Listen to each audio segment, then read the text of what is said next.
do a little bit of an experiment tonight, and I'm going to break this into 3 different parts. I'm going to tell you a story.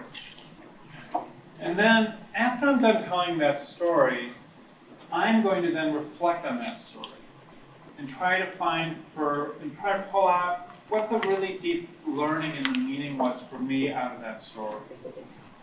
And then I'm going to ask you guys to do that, to then reflect on it and to find the meaning and insights for you. So we're going to kind of do this as a bit of an experiment, as a 3-part presentation. But let's first start with a story.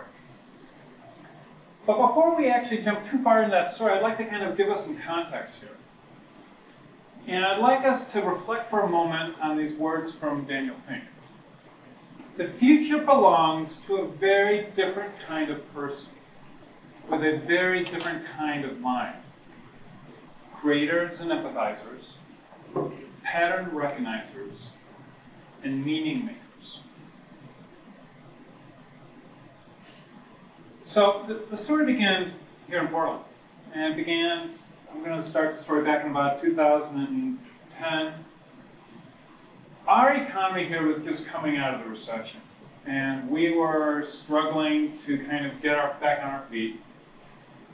And we were also struggling to find out who we were because we wanted to drive the opportunities and growth here. So the mayor of Portland asked the Portland Development Commission to put together a team to lead an economic development strategy for the software industry.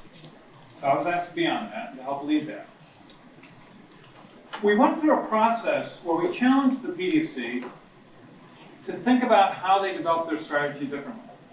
To ask them, rather than bring in outside consultants and come up with a plan that was defined by the so-called experts, we wanted the community to define it itself, to go through an iterative process that was authentic to who we were. Because one of the things that we found very quickly was that the community here in Portland was resisting any talk about this subject around development because there was an assumption that the powers to be wanted Portland to be something that it wasn't. They wanted it to be another Silicon Valley. And the people here in Portland said, the community said, we don't want that. So I went through a very deep process of learning who we were. And at the core of that was to understand values. And understand the values that defined us here. And a key story about those values came about when we really understood why our DNA here was so different than the Valley and from Seattle. And we call that the Fort Hall decision. Because we found out that if you took up the storyline back 150 years, something happened in Oregon that was different than what happened in California. Because Silicon Valley's story was 150 years, but it was a different storyline. You go back to the Oregon Trail. And the Oregon Trail and the California Trail were the same until this place called Fort Hall. And that was the last provisioning before you had to travel across the most dangerous part of the whole journey. And so you had the wagon trains coming down the path to Fort Hall, and right after they got provisioned, the road split. To the left went down to the Sierra Nevadas, to the right went to the Willamette Valley. Both of those journeys were dangerous, but both had reasons and rewards that justified that risk. But they were different. One potential reward, one promise, was striking wealth, basically in gold mines. The other was cultivating enduring wealth in a field. That fundamentally changed who took the right path and the left path based upon those values that had to be used at that point where you've got everything you own on that wagon train and your friends are going to the left. And are you making the right decision to go to the right side? Well, what happened is that our community aligned around the story and aligned around our values, and we began to grow really, really, really fast. And at the Technology Association, where I was a board member, we began to worry because we did not have the people here in Oregon to support the growth of our companies that had finally found their story and were growing. And so we realized that we had to go and bring people here to Oregon. So there was a massive effort to bring new talent here to this community. Problem is that from an economic development standpoint, you cannot build long-term competitive advantage if you're simply importing talent from somewhere else. It's not going to work. So we began to really ask the question, how are we preparing our kids for our future? And so we didn't know that answer. So we said, well, we need to find out. We need to explore that. So we went in and did a massive survey of the state and realized that there was almost no capacity to actually begin to train the students for the skill sets that are needed for the companies that were growing. In fact, at that time, 6 years ago, in all of Portland, with about 35,000 students, there was one computer science teacher. So then we realized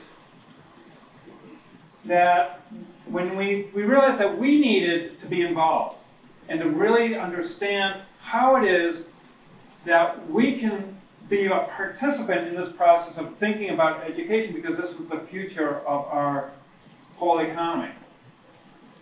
So what happened is that there was this idea began to emerge of creating this thing called Innovate Oregon. And Innovate Oregon was an initiative. It's a movement.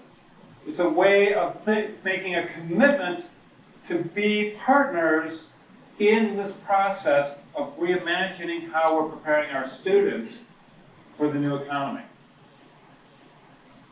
So we began to do some experiments. We began to experiment some up at Franklin High School. But we began to realize that we had to really look at this holistically. If we're talking about innovation economy, you have to recognize that everybody's a part of it, that there's multiple pieces of this. You have to have that infrastructure in place, you have to have the talent, the community, and the businesses. But what happened is that when we went into the schools, we found something that was startling for us. We walked back 100 years. And the schools were no different than when we were in schools, and our parents were in schools.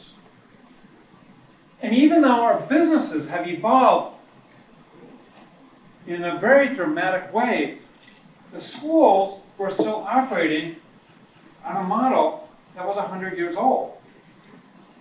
In fact, the curriculum that's used within the schools was originally defined in 1892. The process of education was defined in 1910. And fundamentally hasn't changed. And the idea was this, that there was a set body of knowledge that one needed.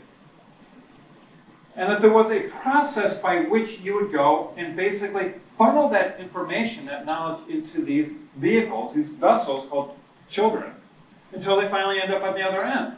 It's a production line. And that was the basic premise, because the people who were designing this were working with a premise which was defined by what was called the efficiency movement. The efficiency movement underpinned the industrial age. And is that how is it that we do things more efficiently?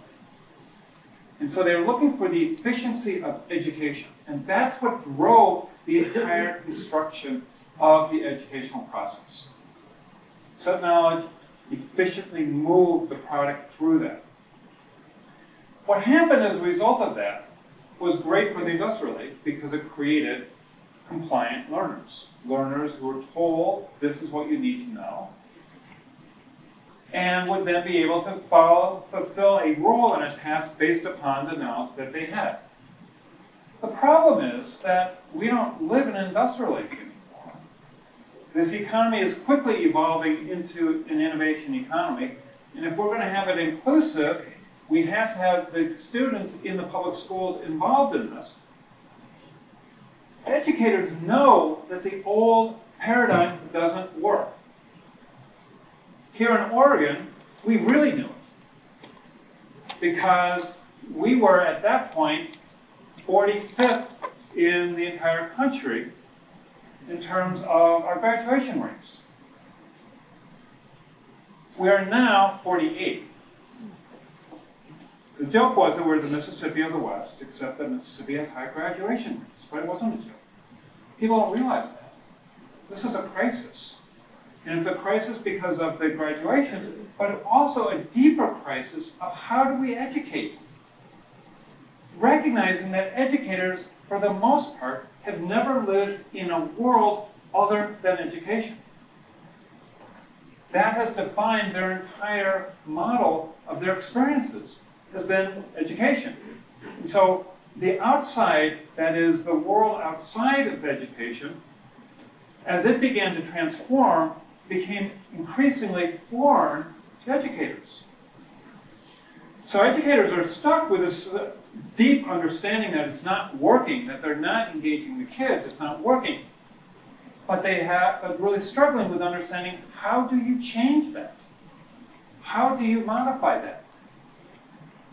And so what we had to do is we had to think, well, wait a minute, if the efficiency movement fundamentally defined the paradigm by which we are educated,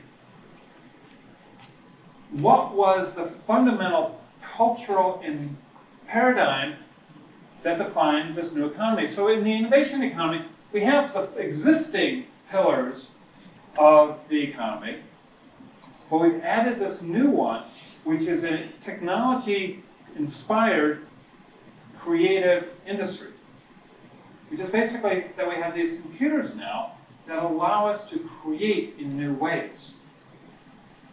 And if you go, then you peel back onto this technology-enabled creative industry, you go into software. If you go to software, you get Agile as being the movement, the transformative movement of how value is created.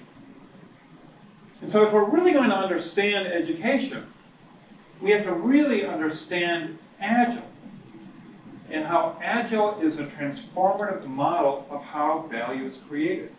What happened is that we started experimenting up at Franklin High School with what we call purpose-driven learning. We would bring industry members in and ask the kids, what problem do you want to solve? What's important for you? We would team them up, and they would go solve the problem. And in that process of solving the problem, they would learn. Because the kids are very fast learners if they know why they're learning. But just ask them to learn it because they're supposed to take a test, that doesn't work for most kids anymore. There's still a small section group that will do that, but most struggle deeply with that. But what happened up at Portland Public School is that we were doing this work in Franklin, and they were going, that's great, it's really nice, but that's a kind of a club. And that's a club for those kids who are interested in technology. And we said, no, this is not about technology, and it's not about those kids. It's about all kids. And I was sharing this struggle with the board of the Technology Foundation, or the TO Foundation. And one of the board members there was a guy who was the CEO of a winery down in Dayton, Oregon. And he turned to me and said, well, what would happen if you took this approach to a small rural community? Now, Dayton is a small town. It's one of 6 small towns in Yamhill County. It has about 2,500 people who live within it. About 2/3 of the kids live near poverty. About 1/3 of the kids are Hispanic. It's a normal school. It's nothing that you wouldn't find in any other rural community. And it's also a community that in many ways has been forgotten by a lot of people because it doesn't sit on a major road. But Dayton had something that was really powerful. And they had an idea and understanding of themselves and a pride in themselves that was unextinguishable. They were the pirates. And these pirates not only had a continually were able to go to the Future Farmers of America and win awards, national awards, but they also continued to win on the sports fields. So it's a small community. It's a community that had a history that they were very proud of. But they're also a community that recognized that it was necessary for them to reimagine themselves and reimagine how they were preparing their kids, and were willing to take that risk. So I was invited down. We worked in 6-week sprints. We quickly spun up a 6-week sprint. We did a summer program. We again took a bunch of kids, talked about values, talked about vision, defined three projects, delivered them. They then said, wow, you just took these kids and had them deliver something that was amazing in 6 weeks with stuff that they didn't even know even existed before. Could you bring that into the school? And so what happened there is that we began to recognize that in order to do that, in order to bring that into school, we had to really bring Agile in 3 dimensions. You had to understand that Agile was the mindset, and Agile was a skill set, and Agile was a tool set. But it was essential for us first to create an experience that allowed people to see the mindset. Because Agile doesn't mean anything to most people. They have no idea what Agile means. But once you've experienced what it means to learn within an Agile environment, you will never go back. You never can go back. Well, so what happened here is that I had a 6-week unit, and I had to create the experience of Agile in a classroom that was filled with normal kids. It was a required class. They had to be there. And so I walked in, and I said, guys, we have 6 weeks to do something that's amazing. We have to create something that you never thought you could do. I don't know how to do it, but we have 6 weeks to do it. And I said, well, maybe what we could do is we could go prototype some mobile apps, because you all have mobile phones, you love them. What problem do you want to solve? And they all looked at me completely blank. And it is the most terrifying moment of it to be in front of 30 kids who look at you completely blank. And you realize, oh. And so I kept digging in. And finally I realized I had to find something that got them. And I said, well, what do you hate? What do you hate? What do you really hate about school? And they said, oh, I hate the binder. Binder? What's binder? Oh, our principal is requiring us to carry this binder around. It has all of our lesson plans in it and our learning targets. And it's heavy. It's, could you put that on your phone so you could carry it around? And they said, that would be cool. So we did. So we had 6 weeks to deliver prototypes of their binder. Now, I told these kids that I could help them figure out how to get there, but they had to learn how to code. But the only problem was I didn't know how to code. So they had to figure out how to teach themselves how to code. And I had to figure out how I was actually going to run this thing. So I began to do that. But one of the things that I really noticed while in that classroom, and I was in the building, was that teachers talked about their students in a way that created labels that both they and the students knew. The kids were labeled. Those are the smart kids, those were the dumb kids. Not dumb kids, but those are the kids who are difficult. Those are challenging kids. Every class had the kids who you had to kind of work hard to engage. And you had the other kids who were working, who you had to make sure that they didn't disrupt the rest of the classroom. And that the life of a teacher, the daily life of a teacher, was to try to move incrementally the middle of the bell curve forward. And it was exhausting. So the challenge that I had was to create another experience in that room that wasn't of the bell curve. Because our world is not defined by a bell curve. The bell curve is how the industrial world works. Our world is defined by the power curve. Power curve, Moore's law. Power curve, Cooney's law. Power curve, Weed's law. That law that talks about the exponential increase in computing power. That law that talks about the exponential shrinking of computer platforms. That law that talks about the exponential increase of networks. We live in a world of exponential growth. We don't live in a bell curve. So I started this process of beginning to work with these kids as if they were teams that had to deliver, because they had to deliver that. So 3 days a week, they had to learn how to code. Well, I found an online coding program. We actually use CS First out of Google. And 3 days a week, well, actually 2 days a week they had to code. 2 days a week they had to go and work on their projects. 1 day a week they had to present out to the rest of the classmates what they had accomplished. And so we went and we did that, and my job was simply to walk. I just walked, I paced the classroom for the entire day, for the entire term. And all they would do is that as soon as they would hear my footsteps come, they would realize they had to pay attention, go back to focusing on their coursework. But what I had to do is I had to create a community really fast of learners, because I didn't know how to code. I had to go and find those kids who were coding, who were learning faster than others, let them know that their job was to help the others behind them be able to be able to go to them for help.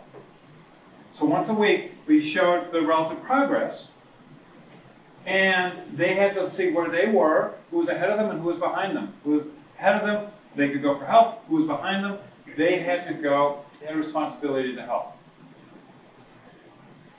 So it was during one of those days where we were doing this experiment that Jamie Flipp, the principal, was sitting right back there.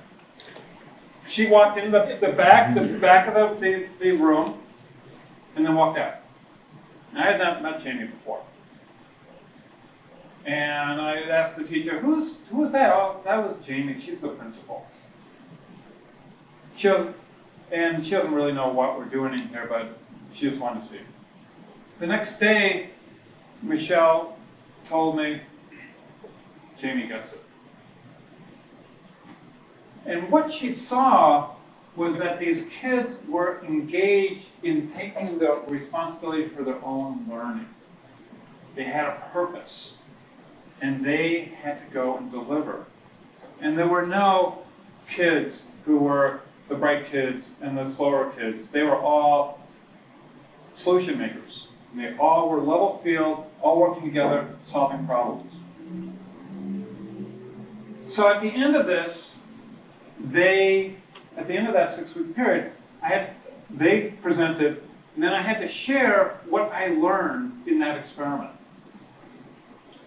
And I had to find an image that would allow me to try to communicate that. And the image was a double sine wave, a dual sine wave. And that is what I was doing is I was having the kids learn and create every day.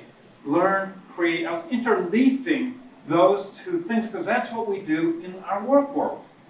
I have a problem, I learn it, I apply it. I need to find another problem, I learn it, I apply it.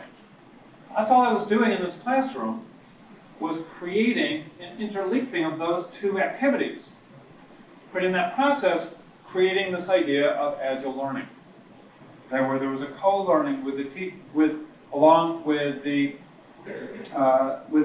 being the lead. That experiment led to other experiments.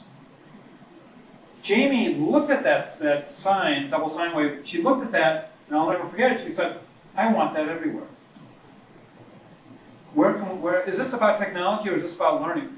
And I said, "About learning." She said, "I want that everywhere." So we spun up another test, another example, another trial in math. And then we began to realize that you could only gain the mindset through the experience itself. So what Jamie started doing was to find other opportunities in her building to allow teachers to have this experience of creating solutions fast, where they iterated and they worked together as partners. The idea of hacking. We then began to go and take this outside of Dayton and actually share it with other communities through these day-long experiences where we would bring 60 members of the community in. And we simply say, you guys don't know anything about coding, don't know anything about programming, that's fine. We'll give you a 3-hour boot camp, but we have to deliver a prototype by the end of the day. And the teams would do that. What Jamie also began to do was begin to bring in the skill sets of Agile. Bring in professional development for teachers around design thinking. And say, here are some of the ways that the industry works on solving problems. And then also introducing tool sets into this environment of the school. So the environment of iterative sprints, the idea of Kanbans. But what happened is that by giving this together, she allowed teachers to begin to experiment. Now, some teachers were terrified. Other teachers dove right in. What she had to do is allow the teachers to learn from each other in a very organic way, in a safe way. Because the key to this transformation is that you have to have the courage to walk into a place that you're uncomfortable. You have to become comfortable being uncomfortable. And Jamie modeled that for her entire team. She didn't have the answers, but she had the courage to walk into that, and they saw that courage, and they began to trust the courage. So they began to experiment. And they began to recognize that as they tried and learned, they found what worked and didn't work, and they would quickly pivot.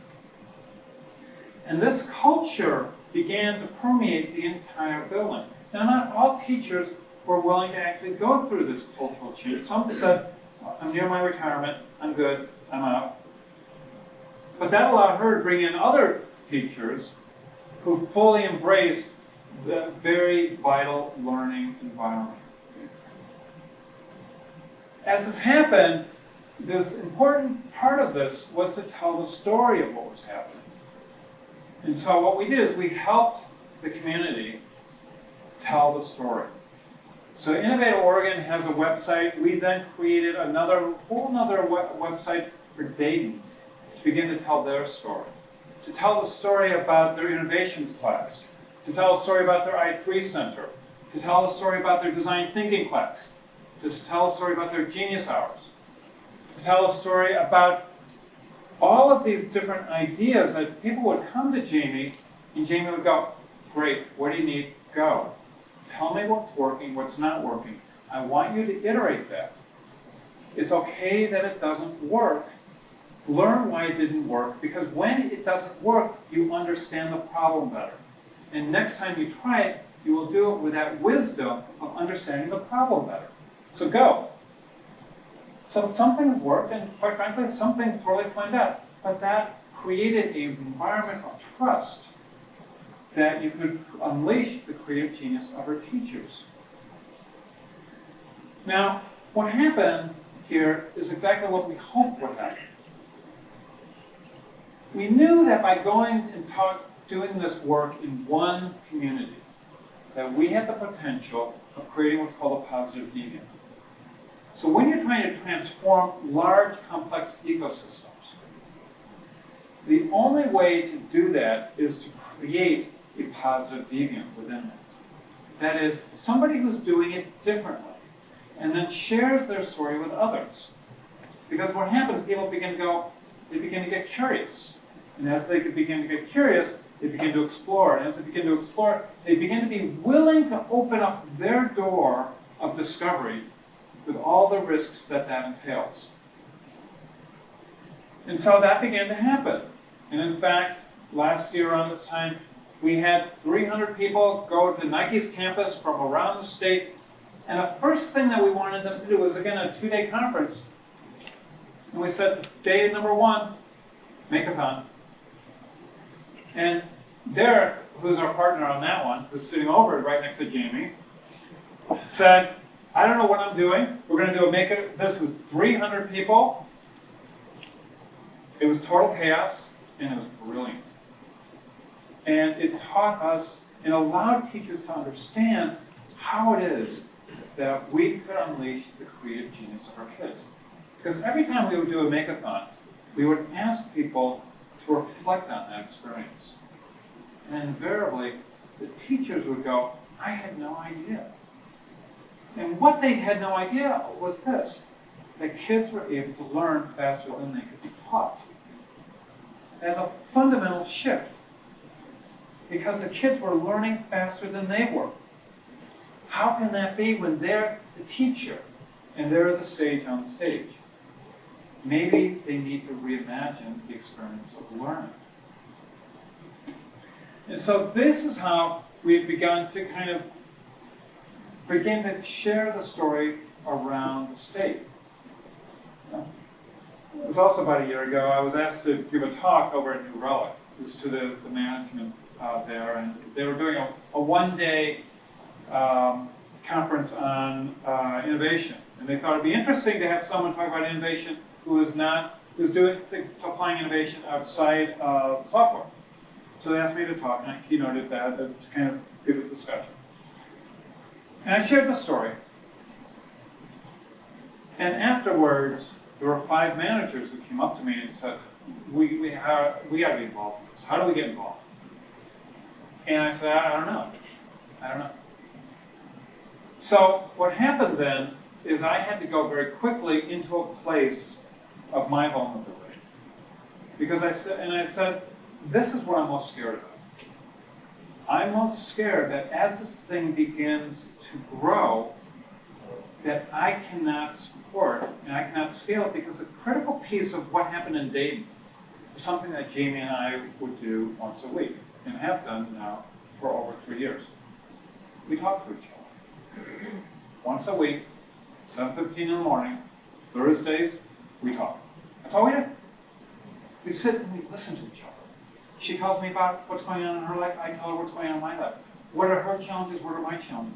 But what happens, because we come from very different worlds, we are able to co-create and come up with new ideas that she can quickly try out. And so the question that I asked the neurologic folks is that I don't know if this is unique to just Jamie and me, or if this is actually something bigger. And I need to find that out, because I can't scale myself. And so Brent and others said, sure, that's right.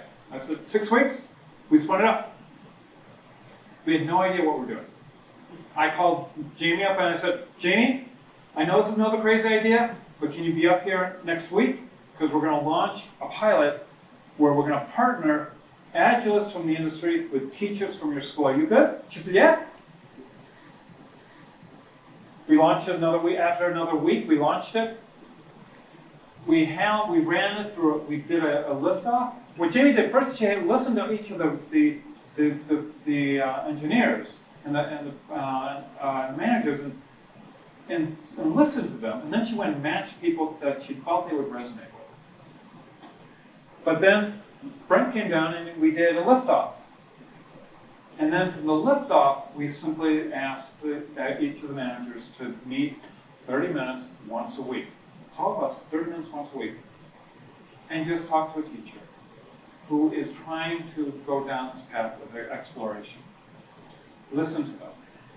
And be able to then put language to this. And be able to then see how we might be able to co-create.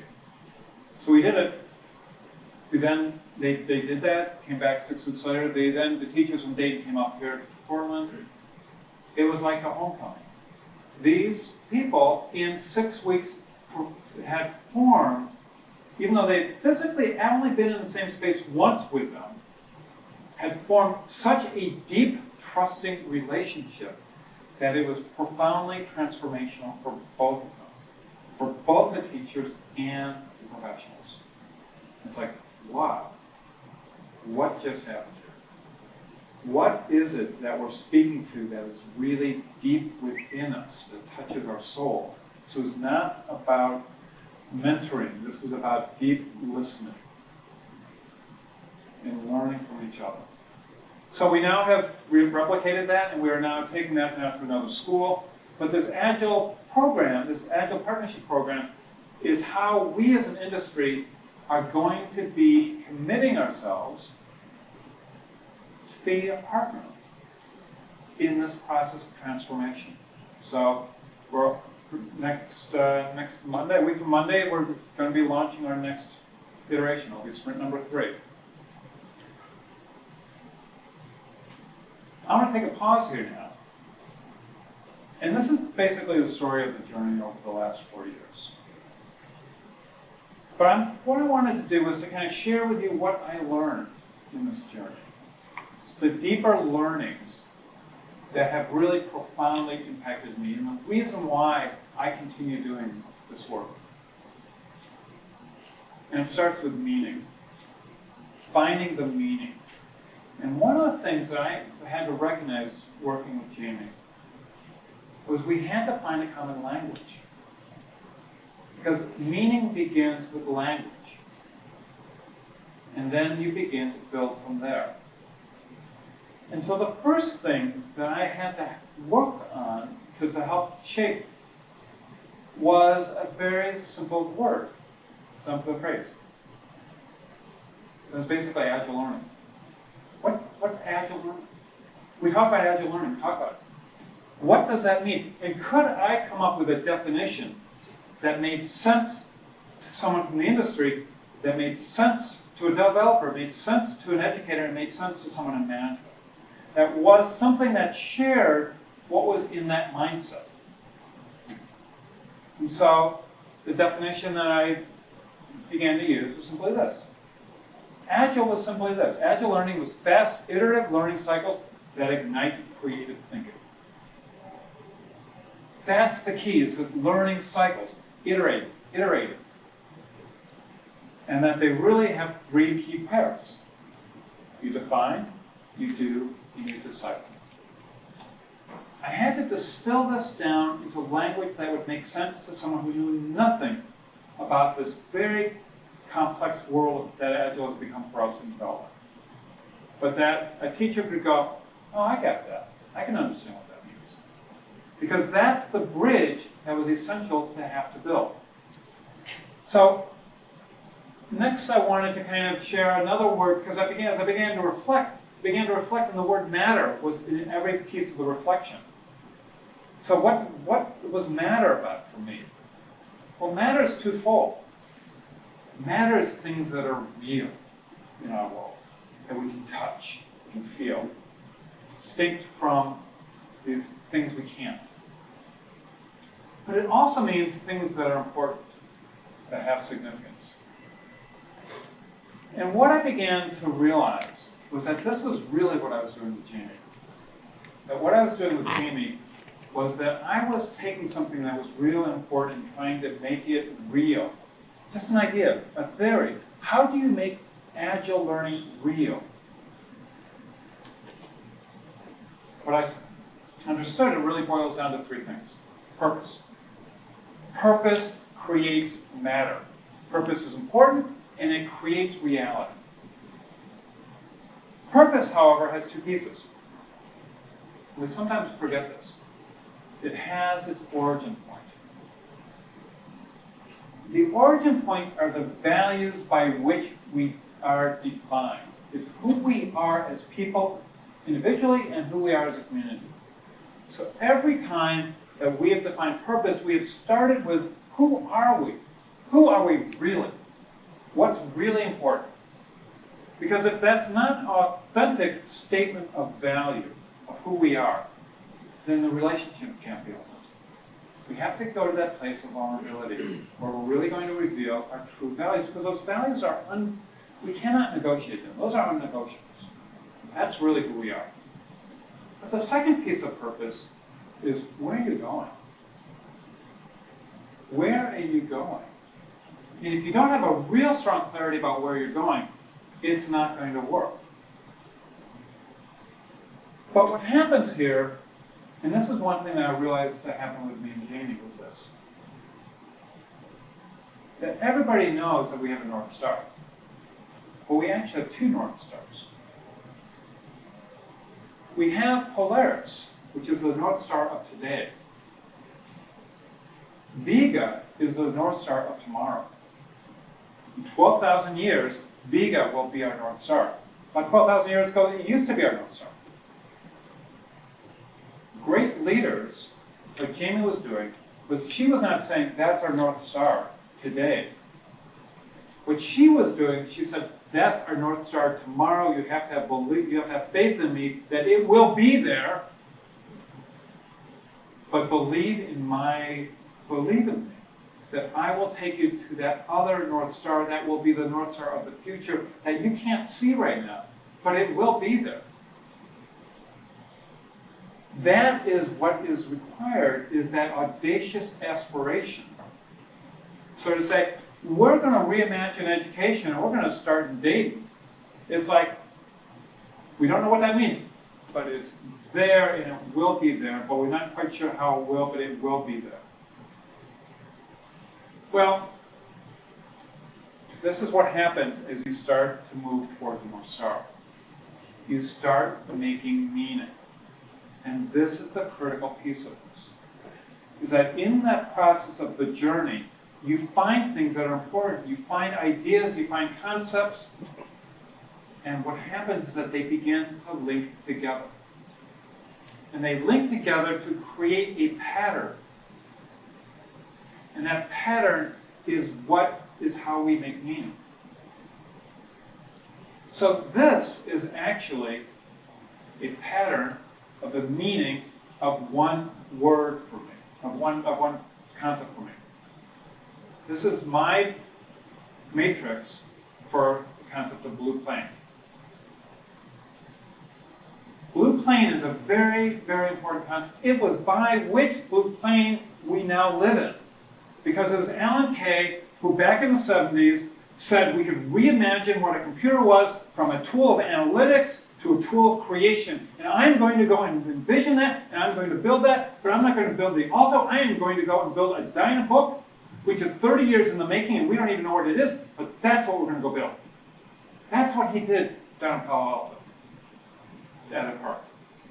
He envisioned, based upon what he called the blue plane, and that's how he described it. He said, we normally operate at the pink plane. He said, imagine you're down at Grand Canyon, and everything is pink, and that's where we are. We're down in this place where we make decisions based upon this horizontal plane. You've got to go and look at the sky, look at the blue plane, and then you've got to go and build according to the blue plane. That concept, when I heard that, triggered a whole bunch of different ideas, and that's actually what became, in the book that I'm writing, actually the map by which I understand the concept of blue plane. So that idea is now we're actually taking that same idea of making, of meaning making, and we're now taking that and applying it to 7th graders. 7th graders are now actually going down that path of figuring out how to make meaning using that similar concept that was developed. All this was developed by Ward Honeycomb. So Ward has helped me understand that, and we are now applying that to a 7th grade class. Second thing, genius matters. Bell curve, remember that one? One of the things that we forget, because we don't really remember, because it becomes part of our baseline, is that we live by an understanding of intelligence. The understanding of intelligence is that there's smart people and lesser smart people. That smart is something that is measurable on a single scale. And that we can see ourselves based upon that scale. And if you put that scale out, it will form a bell curve. Most of us are in the normal one. And we know the really smart people, those are the geniuses, are way over on the right. We take that as gospel. We take that as truth. But that's a fairly recent concept. The concept was developed by this guy named Galton back in the 1860s. he wanted to measure, he was part of the efficiency movement. He felt that if you could measure the efficiency of intelligence, you could map it, and if you mapped it, you could apply the principles of Gauss, and you could map it into a bell curve. And then he said something else. Intelligence was inherited. He was the first one. Eugenics was his concept. So not only are we ranked, but we are destined by who our parents are, by how intelligent we are. We continue to believe that. That's a model that many people still inherently say. But that was a very convenient model for the English during the Victorian age to justify their rule over Ireland and India, because we're inherently more intelligent. And it also became a very effective tool for how our organizations were defined, because now our organizations are, my boss, because he's in a position above me, he must be more intelligent, therefore I follow him. Great model for managing authority. I began to really wonder about, explore Christopher Alexander's work on pedagogy, because I wanted to find a framework that we could use to be able to share what we did in Dayton with other schools. As I began to explore Christopher Alexander's work, I began to go back, look at what he was influenced by. Jane Jacobs began to go back and understand who she was influenced, which was Vincent Scully, understand who he was influenced by was a guy named Downing. And then Downing and Olmsted. Downing was a guy who envisioned Central Park. So Downing was an architect. He was also the first landscape architect. He inspired Olmsted. Olmsted then designed Central Park as this incredible place of vibrant spirit in the middle of that city. But what Olmsted talked about, he said, when you design a park that is vital, that's alive, the first thing you have to do is you have to listen to the genius of the land. And I was like, whoa, what does that mean? Well, what he was using it was in the original term, the original understanding of genius. Because genius means, in the original Latin, the inherent spirit. Everybody has a genius. Everybody has inherent spirit. We are by nature beings of the spirit that allow us to create. This is our creative being. And so this is what happened, was that Jamie began to look at that school and say, every single child here has inherent genius. And the teachers looked at every single child with inherent genius. What was their genius? What was their special gift to give to the world that they could help unleash? And that was the fundamental, radical paradigm shift that happened down in Dayton. So, back when I was doing that class, the first time I went in and did that sprint, we were using CS First. CS First is a block-based program. Block-based programming originally came out of the MIT lab. The MIT, I was going to explain to the teacher this is what I was going to do. I was going to introduce CS First, talk about the MIT Media Lab, and she stopped me right there and said, don't talk to them about MIT, they won't know what that is. And in fact, they never will, because these are kids from Dayton, and they're never going to know what MIT is. And I looked at her and I said, really? Wow. So of course I ignored it. 2 years later, 2.5 years later, Dayton sent a team to MIT. They were chosen out of hundreds of schools. Every one of them was either a private school or from a very wealthy community. They went with an automated chicken coop. They were normal kids. They were normal Dayton kids. They blew the socks off of everybody. They were the most impressive team there because they were authentic in their storytelling. And they found that by basically weaving together their individual collective genius, they were able to do something that no one thought was possible. So not only do you see them having a graduation rate of 97% now, so in those 4 years that we've been working together, it went they increased the graduation rate by 14%. The state increased it by 5% to 97%. So win. So that's working. But the real key is when you see these kids doing these amazing, amazing things. Which brings me then to joy. Every single time I've seen a delegation come to Dayton of teachers, they will walk in and they will get it within 5 seconds. Teachers these teachers know real learning when it happens. And what they see is something that's joyful. And that joy is something that startles them. And that joy permeates everything within the building. So, about a month or so ago, we were down in McMinnville and sitting at a table talking about joy and talking about this whole issue. And we had Ward there. Because we were trying to understand, Ward, how does the world that you and Kent began to work in back when you first started really what became Agile in many respects, when you were playing around at Tectonics, well, how does that correlate to what's happening over in Dayton? What's the thread that ties those two together? To say this is the same thing, even though very different worlds, very different times.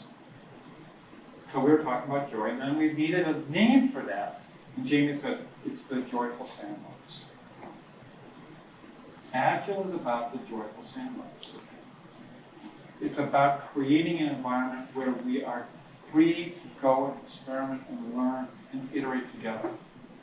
It is also about the hero's journey.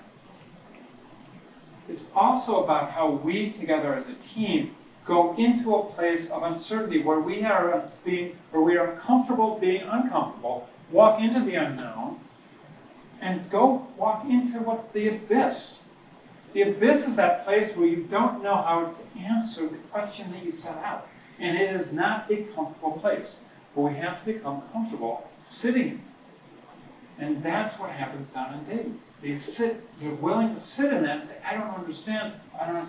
But then there is this thing that Joseph Campbell talks about as the metamorphosis, which is the epiphany, which is the eureka moment. It's that moment where all of a sudden the pattern language that combines all those things get tied together, and all of a sudden it's like, oh, that's it. That's what you come back to. That's what you come back with, and that's what's referred to as the boon. The boon is the gift that you bring back after your journey of discovery. That boon is the example of, it carries with it the joy of that discovery, the mystery of that discovery that came out of a place that we did not understand, but is powerfully transformative. So in Zen, they talk about the enzo. The enzo is this gesture that represents that which is beyond being. That mysterious essence, that mysteriousness that's beyond being. We don't understand it, but it is there and we sit with it. It's referred to as wu wei in Chinese. It's the mystery. Joy is mystery.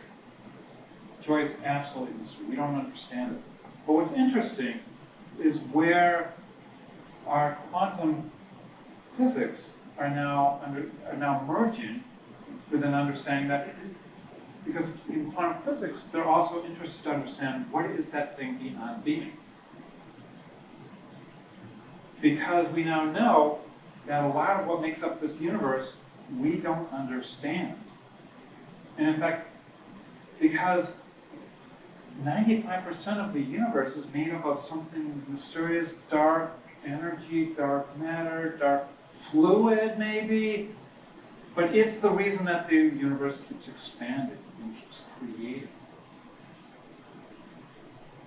That is not understood. It's referred to as a 0 point. But there's a mystery in this process of learning that's critical. And it's that mystery of the discovery that brings us joy. So, So, and as a final thought here, just to kind of wrap this up, there's a concept called obliquity. And in obliquity, what happens is that to achieve your goal, you oftentimes have to go to a place that is not toward your goal. You have to go in ways that are tangent to your goal. But if you do that, you can reach your goal. In business, we know that if you focus on customer advocacy, that will drive long-term revenue growth. We know now in education, if you focus on engagement, that will translate into graduation rates. One could argue that if you focus on joy, that really allows us to unleash our creative potential and our opportunity. That allows us to think at a different plane, in a different way, and to empower this next generation of makers for our world. Thank you.